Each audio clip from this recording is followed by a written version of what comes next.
Ayo berinvestasi akhirat, bangun rumahmu di surganya. Sempurnakanlah ibadah Anda dengan beramal jariah yang pahalanya tidak terputus hingga akhir kiamat.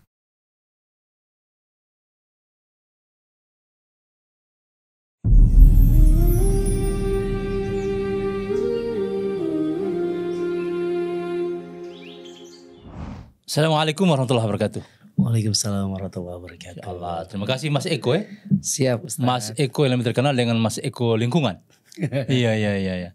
Mas Eko, sebelum kita mau lanjutkan, saya sapa dulu pemirsa, pencinta channel YouTube Masjid Raya di Masanya Berada. Anda punya kelapangan rezeki, jangan lupa sisihkan untuk kelanjutan pembangunan Masjid Agung yang sama-sama kita cintai sebagai ikon di Papua secara umum dan di Sorong Raya lebih khusus insya Allah.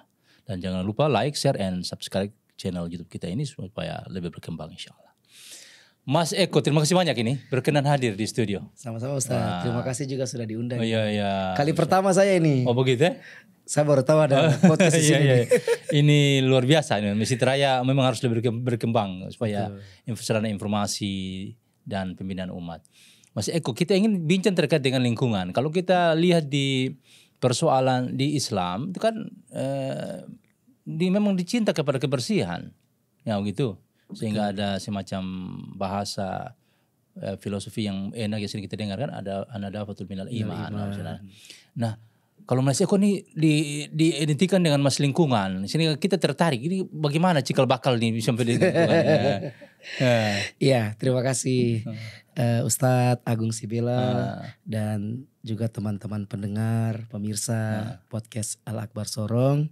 Saya Mas Eko, biasa juga orang sebut sebagai Mas Lingkungan. Ya mungkin mereka lihat bahwa kita senang dengan kegiatan-kegiatan lingkungan kah, jika orang menyebutnya seperti itu. Tapi memang Ustadz kalau berbicara masalah lingkungan itu sudah dari kecil sih. Oh begitu. Ditanamkan karakter oleh orang tua saya ya. Ya salah satunya kalau punya sampah jangan buang. Kemudian nanti diperkuat dengan saya ketika sudah di jenjang SMA itu terlibat di organisasi pecinta alam. Oh iya. Lebih menguatkan itu ya. Kemudian semangat di bangku kuliah masuk di mahasiswa pecinta alam. Lepas dari situ masuk di lembaga tentang lingkungan yang lebih besar lagi sampai dengan sekarang. Intinya hanya kita senang saja Ustadz. Kita senang dengan lingkungan. Tapi kan memang kalau disandarkan dengan Islam itu kan pas sebetulnya nilai-nilai Islam. Dan bahkan sebenarnya saya mau sampaikan begini. Orang yang hidup di permukaan bumi ini, dia harus punya rasa terima kasih kepada Allah Subhanahu wa Ta'ala. Lebih tinggi. Harus. Iya. Dengan cara apa? Dengan cara dia selain berbuat baik dengan sesama, dia juga berbuat baik dengan lingkungan. Lingkungan, benar. Begitu. Nah, apalagi sekarang yang kita amati ini kan Ustadz, cuaca ini tidak menentu ini. Iya. Pemanasan global segalanya. Iya kan? Nah makanya butuh teman-teman punya kegiatan-kegiatan yang setidaknya bisa mengurangi dampak dari pemanasan global itu. Dampak global ini salah alam satunya dengan kegiatan-kegiatan lingkungan. Seperti itu Ustaz. Nah kalau cenderung lebih lingkungan lebih kemana spesifikasinya? Banyak sih. Kalau saya saat ini sebagai ketua LSM Yayasan Sorong Peduli Lingkungan, itu kami di lingkungan ada punya beberapa bidang. Bidang kami yang unggul itu yang konsen itu ada sampah. Sama penanganan sampah. Ya, penanganan sampah. Kemudian ada penghijauan, ada air, ada tumbuhan satwa liar dan kemitraan. Nah, kalau berbicara sampah juga selain saya di LSM itu saya pernah di 2015 sampai 2019 itu kerja di Yayasan Misol Baseftin, program Bank Sampah Sorong Raya. Program Bank Sampah itu ya, dulu terkenal. Tapi saat ini Bank Sampah Sorong Raya sudah tidak beroperasi lagi. Tetapi semangat itu saya tetap bawa. Tetap jalan. Akhirnya saya sekarang menjadi ketua unit Bank Sampah Melati Raya. Oh begitu. Jadi masyarakat Melati Raya baik itu kalangan ibu-ibu, bapak-bapak, adik-adik. Saya juga punya TPQ di sana. Oh jadi pokoknya semua bergerak ini. Semua saya gerakan semua. Alhamdulillah. Ayo sudah daripada lingkungan kotor, kita buat lingkungan bersih. Toh ketika kita memilah sampah itu kan punya nilai ekonomi yang bisa kita dapat. Dan betul, sistem itu sudah saya bangun. Kita untung karena kita semakin segar, lingkungan bersih, ada nilai profitnya bagi kita. Betul Ustaz. Masya Allah. Begitu. Nah, ide bagaimana untuk membangun kepedulian dengan lingkungan itu, ada dorongan lain atau bagaimana itu? Ada Pak, dorongan lain yang selain itu. Kadang saya juga mengikuti kegiatan-kegiatan seperti ada diklat, pelatihan. Itu bermitra dengan apa? Bermitra kami banyak bermitranya. Oh begitu, dengan pemerintah ada juga? Dengan pemerintah, ada kantor Balai Besar KSDA Papua Barat, ada Badan Lingkungan Hidup, kemudian ada Dinas Kebersihan, dan yang lain-lain. Itu di pemerintah. Kalau untuk yang teman-teman swasta, nah kami menjalankan kemitraan untuk CSR. Dulu coba teman-teman ingat bahwa Kota Sorong itu kan dinobatkan sebagai kota kotor itu. Iya betul. Iya kan? Iya. Kota Badaki. Kota Badaki. Padahal kan ini orang cantik-cantik ganteng-ganteng pakai parfum segala macam ini. Iya. Nah akhirnya dengan itu kami gandeng Pak Ustadz. CSR dulu kami kerjasama dengan PT Pertamina EP Aset 5 Field Papua yang dekat Saga itu. Ya kasih dana CSR, kami buat edukasi lingkungan. Oh begitu. Jadi masyarakat bantaran sungai termasuk Atakwa. Pokoknya bantaran sungai nih. Amir Batula kami di rumahnya, kemudian di Al Azhar Gor, kemudian ada di Kelaligi dan lain-lain sebagainya. Itu kami masuk edukasi lingkungan. Termasuk juga adik-adik yang ada di bantaran sekolah di bantaran sungai. Di situ ada SMP Kuba, ya. Kemudian kami ingat itu ada juga Man Model, ada juga dulu kami bawa ke SMK 1, ada yang di HBM segala macam. Jadi kami bangun motivasi, mindset berpikir. Nah mungkin kalau generasi-generasi yang sudah besar-besar itu, dorang punya pola pikir agak susah. Tetapi kita perlu untuk menyiapkan generasi berikut ini yang kita tanamkan betul bahwa besok kalau kamu jadi generasi yang besar, kamu jangan lupa sama lingkungan. Masya Allah. Benar. Jadi itu yang kita lakukan. Jadi dengan adanya itu tadi betul ya, hubungan baik dengan manusia juga dengan alam lingkungan. Dengan dorongan-dorongan yang tadi, kemitraan yang kami bangun itu, alhamdulillah membuat kita semakin semangat. Dan khususnya saya dan teman-teman di LSM dan di Bank Sampah itu, kami berpikir begini, kami ingin menjadi orang yang bermanfaat ketika hidup, bukan hanya bermanfaat untuk kalangan manusia, tapi kami mau bermanfaat juga untuk alam. Karena hari ini alam itu sebenarnya tidak butuh manusia. Kita yang butuh alam. Betul. Nah sekarang kalau misalkan kita sudah tidak peduli lagi dengan alam, orang pergi buang sampah tak karuan ada di got, kemudian di kali remu bantaran sungai orang pergi buang, selokan-selokan tersumbat, kemudian terjadi hujan, akhirnya semua ini akan baru salahkan alam lagi. Nah makanya dari itu, kita perlu untuk membangun. Ayo sudah mari kita sadarkah begitu Ustaz. Tapi saya melihat ini kalau kita berjalan masih ada ya praktek-praktek yang liar begitu tuh. Banyak. Masyarakat yang masih banyak, masyarakat yang masih banyak. Betul. Makanya saya bilang begini, harus ada program yang secara sinergitas. Nah, di Kota Sorong kemarin itu ada pembagian dana 30 juta. Itu untuk kelurahan-kelurahan untuk melakukan kebersihan lingkungan. Nah, dengan harapan 30 juta per kelurahan ini itu bisa membantu dan mendongkrak mindset berpikir orang tentang lingkungan bisa lebih bagus. Yang kedua, lingkungan yang ada di kelurahan itu bisa semakin lebih rapi dan lain sebagainya. Dan bahkan kalau boleh kami sarankan, bukan hanya teman-teman kelurahan saja yang harus dilibatkan. Tapi coba kita turun ke lapangan. Ini paling banyak sekali organisasi non profit ini yang dorang bergerak dengan swadaya, dengan kaki baabu sendiri tidak tahu punya sumber dana yang mana, yang jelas yang mana, tetapi dorang mau untuk berkontribusi. Nah ini mungkin perlu dirangkul. Pemerintah mungkin namanya. Mungkin pemerintah bisa merangkul. Yang kedua, kita jangan sepelekan pemulung Pak. Hari ini pemulung di Kota Sorong kalau kami melihat itu kurang ada program yang menyentuh untuk mereka. Coba Ustadz lihat begini, ketika musim hujan ini, spot-spot sampah ini yang tergenang. Satu, depan PLTD, ya kan? Itu kan pasti tinggi tuh. Yang kedua, dengan botol-botol segala macam, sampah-sampah. Samping Bukit Zaitun itu pas tikungan itu. Nah, yang rumah terendam itu. Nah, kemudian kita lihat lagi mungkin di Kaliremu dan segala macam.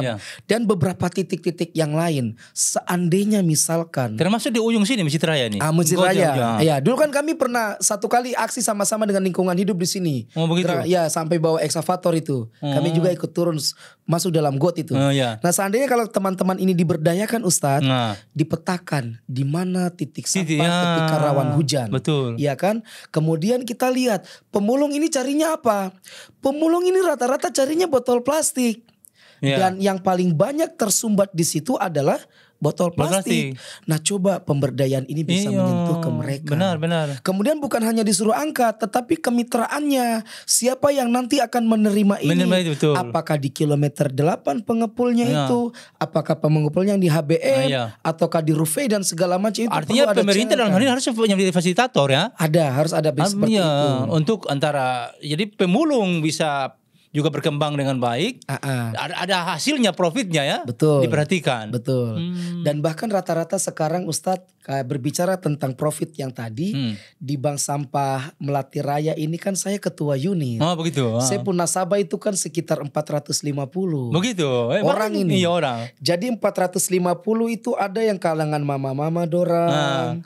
Bukan hanya mama-mama Melati Raya, mama-mama Kokoda juga pergi tabung sampah di kami. Gitu. Dong pergi kumpul sama dong, sore-sore pergi bawa itu. Iya, sudah alhamdulillah kalau gitu. Alhamdulillah. Kemudian ada anak-anak di sana, ada saya pun adik-adik mengaji TPQ Al-Fatah dan segala macam, bahkan dari luar juga.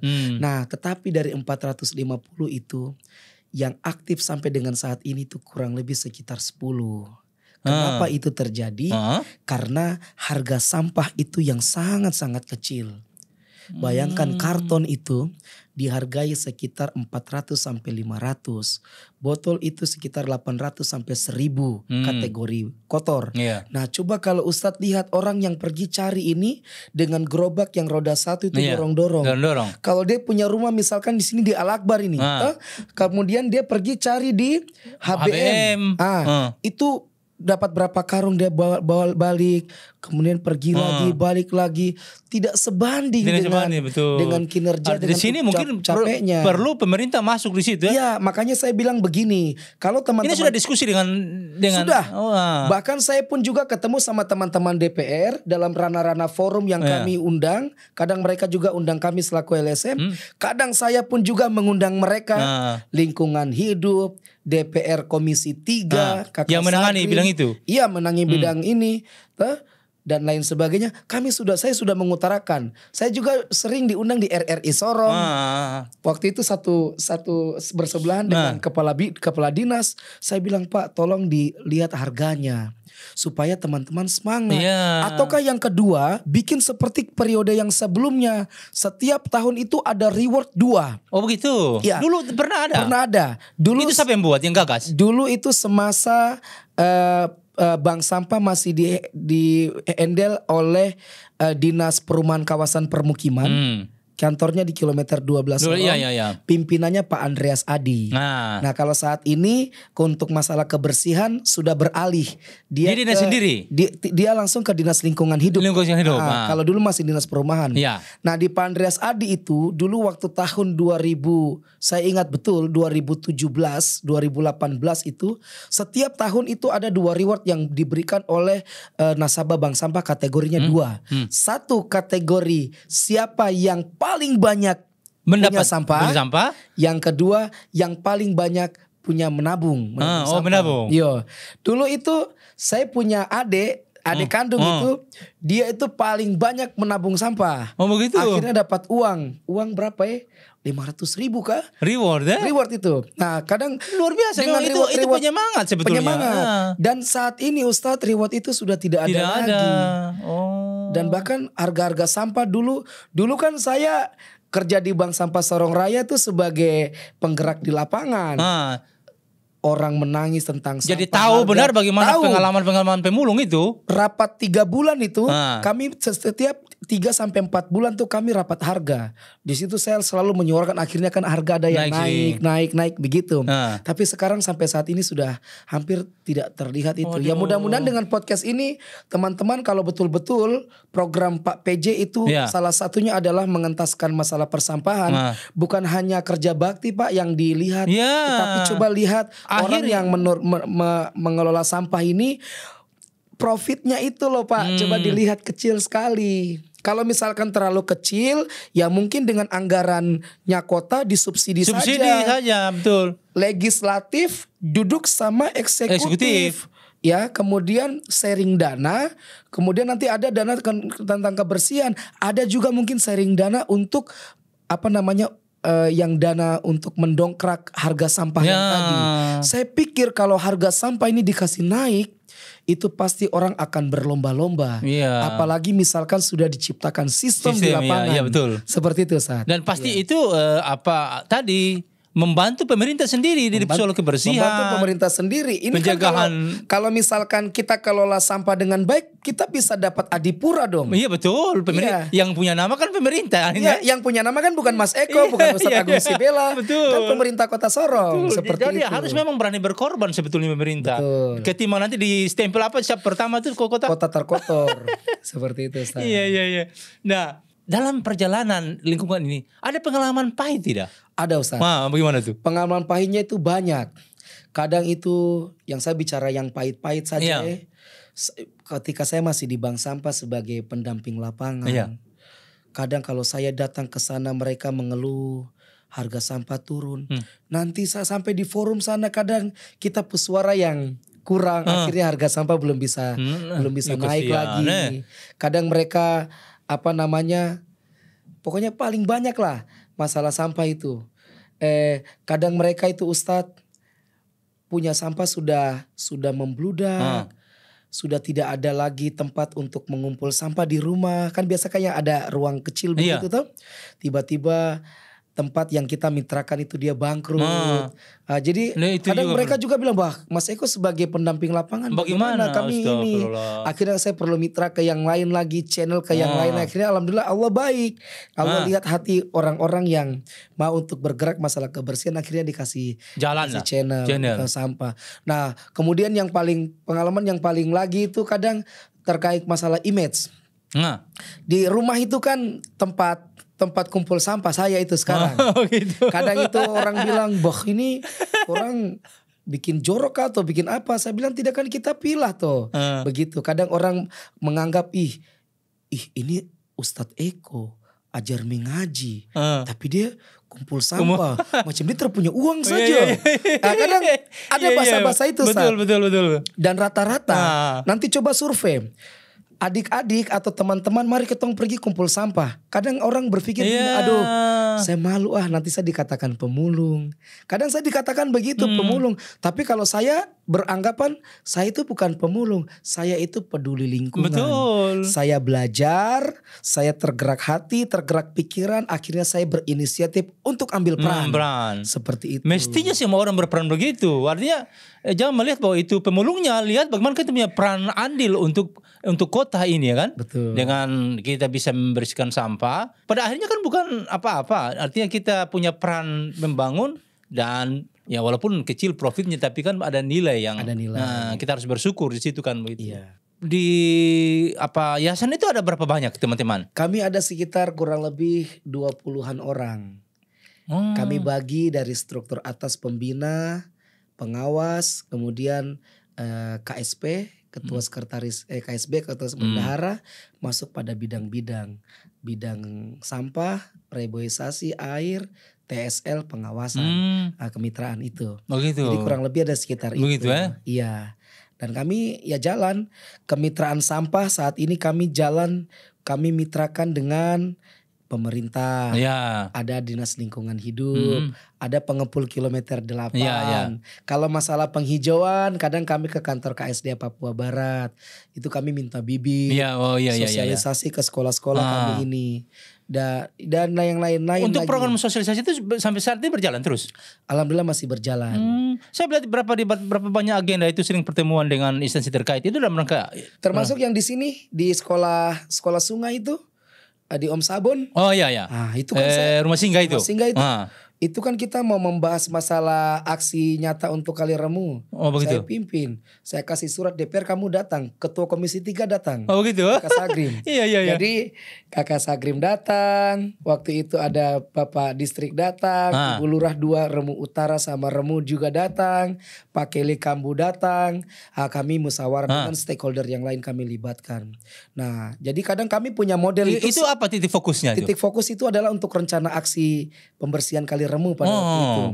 Nah, jadi kami sengaja belum lakukan aksi dulu. Kami bangun mindset dulu. Ya. Jadi undang ini semua kalangan, kita berbicara. Kemudian selesai itu kan ada legislatifnya ada, pemerintahnya ada, semuanya ada. Ya sudah, terus bicara toh, sudah sepakat toh. Ayo kita tentukan hari kapan kita turun aksi. Akhirnya kan ditentukan hari kita sama-sama aksi. Dan memang begini Ustadz, kalau saya lihat kadang orang bilang bahwa aksi-aksi itu seremonial. Ya kalau kalian tidak mau aksi-aksi itu seremonial, ya kalian libatkan dalam pendanaan. Kalau ada anggarannya rutin dan lihat, beri kepercayaan kepada organisasi-organisasi yang jalan. Jangan beri kepercayaan kepada organisasi yang vakum.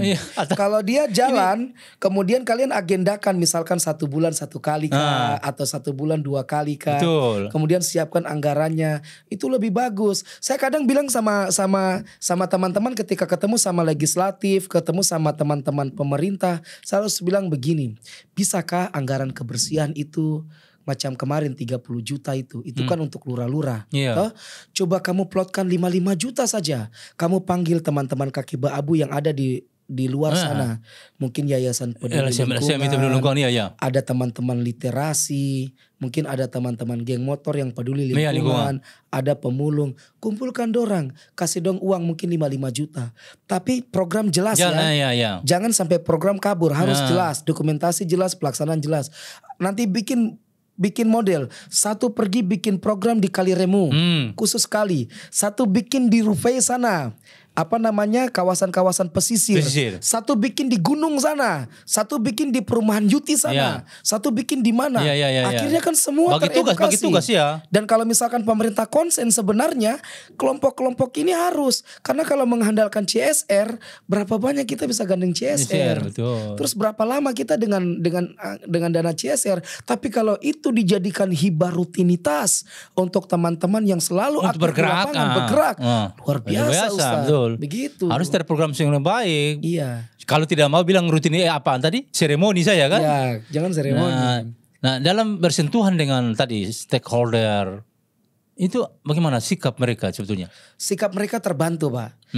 Bahkan mereka juga kan terkadang ada program yang sama. Program yang misalkan PT Pertamina EP nih. Mereka juga punya program-program lingkungan. Ada juga sebenarnya.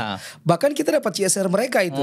Kita dapat kemarin berapa puluh juta saya lupa itu. Itu kami bikin konservasi Gustu School. Sampai yang kami turun sosialisasi itu kami kasih mereka baju lagi. Oh begitu? Iya, kami fasilitas baju, kami kasih makan.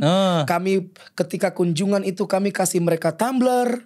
Jadi memang kita mengurangi dampak sampah plastik. Oh begitu? Iya, anggaran-anggaran kami pakai untuk barang itu. Dan mereka sangat terbantu karena mereka juga kadang ada program. Tapi mereka butuh teman-teman yang sevisi melaksanakan itu. Yang bisa melaksanakan itu. Sebagai pengembang program mereka. Dan saya perlu kasih tahu sama Ustadz bahwa perusahaan-perusahaan ini kan mereka dinilai propernya. Jadi mereka ada penilaian proper. Begitu. Jadi kalau misalkan hanya eksploitasi saja tanpa ada buat kegiatan-kegiatan yang tentang lingkungan untuk menunjang proper, ya nanti penilaian proper mereka buruk. Buruk, betul. Jadi ya salah satu kemitraan kemarin kami. Begitu. Iya. Nah, di Kota Sorong kalau yang Mas Eko, Mas Lingkungan tahu berapa banyak sih teman-teman yang punya kepedulian seperti Mas Eko nih? Mungkin banyak ya. Yang saya jumpai saja Ustadz ya. Yang saya jumpai itu ada teman-teman kalau kita skala sekolah SMA itu namanya Papala. Papala itu pelajar pecinta alam. Oh ada juga itu ya? Saya sebut pelajar pecinta alam yang saya tahu nih. Agatis SMA 1. Insia SMA 3, tapi tidak tahu ini masih jalan atau tidak. Oh begitu. Kemudian Stargazer Man Model Sorong. Kemudian Turangga SMK 1, Edelweiss SMK Kesehatan, Rafflesia Arnoldi SMA 2, Kastek Palam SMK STM SMK Negeri 3, Pakis SMK 1 Kabupaten Sorong, Memusa Pudika SMA 2 Sorong.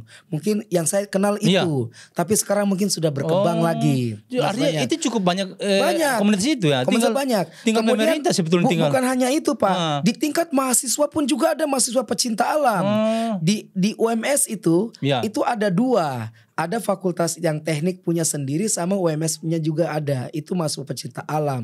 Victory ada. Ada teman-teman Gempa. Gempa itu di Unimuda sana. Kemudian ada lagi kader konservasi. Ada lagi yang namanya komunitas pecinta alam. Ada yayasan peduli lingkungan. Ada teman-teman literasi. Ada geng motor yang pemerhati lingkungan. Ada. Begitu. Saya punya sekretaris bidang di KNPI. KNPI Kota kan saya ketua bidang lingkungan. Saya pun sekretaris ini kan Pak Jeffrey itu kan koordinator motor itu, anak-anak motor orang. Tapi cinta lingkungan. Cinta lingkungan. Dong bikin program itu, dream itu dong belah. Untuk tempat-tempat sampah. Dong belah dong chat. Dong pergi bagi. Nah, itu kan sebetulnya aset pemerintah itu sebetulnya yang harus diperhatikan itu. Betul. Dan bahkan bukan hanya kalangan itu Pak. Kalangan yang saya bina hari ini tuh ada kalangan yang masih tingkat SD dan bahkan TK. Oh begitu? Ya. Itu namanya organisasinya siswa konservasi gitu. Itu lain dengan sekolah alam? Lain dengan sekolah alam. Oh begitu? Sekolah alam itu tempat saya mengajar. Oh begitu? Tapi karena saya juga suka sama lingkungan, jadi adik-adik kamu ikut Ustadz juga harus suka lingkungan. Oh Masya Allah. Saya bikin lagi di sana. Menelurkan hal yang baik tentunya. Ya, hal yang baik. Begitu. Jadi kalau boleh dikata banyak. Cuman ya perlu untuk kita mengorganisir ini. Kemudian yang kedua, saran saya itu mungkin di dinas pendidikan ya, ada silabus-silabus materi-materi pengetahuan lingkungan. Ya. Jadi jangan sampai dilupakan itu sebetulnya. Jadi di samping kita action di lingkungan, bersih-bersih di lingkungan, untuk membangun mindset berpikir ini kan, kalau kita mau pergi ke satu kompleks, biar sosialisasi kita tidak punya uang, ya kan? Tapi kalau misalkan program edukasi itu dia tercover ke sekolah, di dalam silabus pembelajaran sekolah, baik tingkat mungkin dari TK, SD, SMP, SMA, bahkan perguruan tinggi, wah itu terbantu sekali untuk luar. Iya. Betul. Tinggal nanti mungkin perlu disingkirkan. Kayak gitu, Ustaz. Saya beberapa kali lihat di media sosial itu bagaimana pendidikan di Jepang. Ini pendidikan moral segala macam kan? Iya. Itu mulai dari TK itu. Sudah dimasuki bagaimana menghormati lingkungan alam sampai dengan bagaimana tata tertib di jalan. Iya. Dari TK, dari anak-anak sekolah di bawah itu diatur-atur. Mestinya memang program kebersihan pemerintah mulai dari sekolah itu dimasukkan ya. Iya. Mungkin saat ini pemerintah juga sudah menerapkan penghandelan itu. Cuman mungkin rata-ratanya kalau saya lihat dananya itu masih ke sebatas mitra ke pihak ketiga. Pihak ketiga itu persoalan lagi. Ya. Jadi misalkan sampah nih ada di TPS A, jadi ada mobil truk yang angkat. Kemudian ada penyapuan jalan, ada pembersihan jalan itu. Tapi kalau untuk menyangkut program edukasi lingkungan saya belum lihat itu. Belum pernah gitu. Iya Pak. Saya kemarin tuh ketemu sama Kepala Dinas. Kepala Dinas Kebersihan Kota Sorong. Lingkungan hidup. Lingkungan hidup. Ya, kebetulan Ustadz saya selain di LSM itu, saya juga sekarang menjadi staf kebersihan Kota Sorong. Oh begitu. Ya, salah satu staf di sana. Saya bilang Pak Kadis, coba kita buat edukasi lingkungan kan. Tong buat ke kali, buat ke gunung, buat ke masyarakat. Nah, betul penting. Ya, karena saya bilang itu penting Pak. Ya nanti kita programkan kembali. Jadi tidak hanya fisik saja yang karena saya memang masih mendapati masyarakat di bantaran sungai itu masih sering buang sampahnya ke sungai. Ini masalahnya banyak. Nah, tunggu. Pernah bicara dengan DPR terkait regulasi tidak? Pernah, ada sanksi hukum tidak? Saya untuk masyarakat bantaran sungai itu, kami sampai rapat di kantor DPR, sampai kami matangkan di Kelurahan Malawei itu untuk penyelamatan kali remu. Tetapi itu hanya sebatas kayak macam orang bilang rekomendasi, kemudian dia tidak ada tindak lanjut. Iya, di situ kami bicara bahwa masalah sampah ini sangat urgent, maka perlu untuk dilakukan saya masih ingat itu kan di bantaran kali Sungai Remu itu, kalau kita ke arah Rimba Pala ke sana, itu kan teman-teman coba lihat nanti ada kapal-kapal karam, bangkai-bangkai kapal yang ada di sana. Kemudian itu kan dia menjadi penghambat air, Pak. Betul. Ada sampah yang ini itu harus dibersihkan. Sampah dari harus dibersihkan. Yang kedua, kami juga untuk saran dan segala macam. Tapi ya harapan saya mudah-mudahan yang rekomendasi kemarin itu ditindaklanjuti. Makanya saya pesan begini. Coba pesan. Saya pesan begini. Bagaimana pesan untuk pemerintah, untuk masyarakat bagaimana? Coba. Teman-teman masyarakat, besok kalau kamu pilih orang ini, serius harus Betul. bilang ini, Pak. Karena kami orang lingkungan, kami sedih. Tahu, Kamu mau pilih orang untuk yang di legislatif kah? Kamu mau pilih orang di eksekutif kah? Kamu lihat orang yang hati dan pikirannya ada untuk lingkungan. Iya. Di antaranya itu. Bukan hanya berpikir masalah bisnis saja. Tetapi yang hari ini dibutuhkan itu permasalahan sampah ini tidak kunjung usai di kota Sorong ini. Dia butuh figur orang yang bisa menyelesaikan itu. Nanti kita lihat siapa yang bisa untuk itu. Masya Allah. Nah, mudah-mudahan ya Ustadz. Siapakah berarti lahir. Mas Eko, ini kita ingin bicara banyak ini. Cuma waktu kita juga tidak terasa. Ini enak sekali sebetulnya. Cuma waktu kita memang terbatas. Nanti pada kesempatan momen lain kita kembangkan diskusi kita, insya Allah. Siap Ustadz. Baik, Masya Allah. Memang kita punya kepedulian bersama. Bagaimana kota ini nyaman dilihat, bebas dari banjir. Ini semua harus turun tangan, Mas Eko. Dan luar biasa Mas Eko, Mas Lingkungan yang punya pikiran bagaimana untuk membangun peradaban masyarakat dengan lingkungan yang lebih baik. Terima kasih banyak. Sama-sama, untuk kesini waktunya bersama dengan kita di kesempatan. Sukses podcast Al-Akbar Sorong. Insyaallah. Dan pemirsa, sebelum kita akhiri, saya sapa juga pemirsa, jangan lupa like and share dan sisihkan rezeki Anda untuk kelanjutan pembangunan Masjid Agung Al-Akbar Sorong, insyaallah. Demikian Mas Eko, terima kasih banyak kebersamaan kita, insyaallah. Mohon maaf atas segala kekurangan, insyaallah. Baik. Assalamualaikum warahmatullahi wabarakatuh. Waalaikumsalam warahmatullahi wabarakatuh. Allahu Akbar. Thank you, Ustaz. Ayo dukung media dakwah Masjid Agung Al-Akbar dengan ikut berdonasi pengadaan alat multimedia dan operasional dakwah. Usia boleh terputus, pahala jariah mengalir terus.